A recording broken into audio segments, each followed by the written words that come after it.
శ్రీ మీ పేరు చెప్పండి. తండ్రి పేరు, గ్రామం, మండలం, జిల్లా. శ్రీ భద్రకాళి దేవస్థానం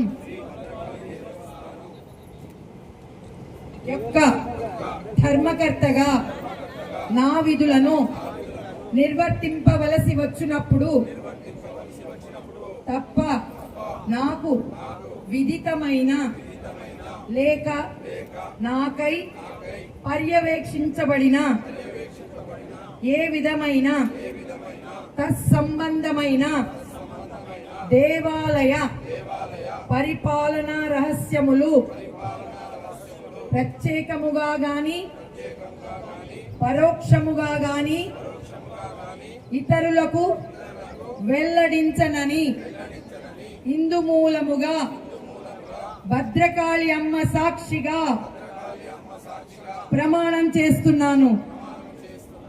నేను ధర్మకర్తగా ప్రమాణం చేశాను. ఈరోజు నేను నా ఆత్మ సాక్షిగా ధర్మకర్తగా భద్రకాళి దేవస్థానం ధర్మకర్తగా ప్రమాణం చేశాను.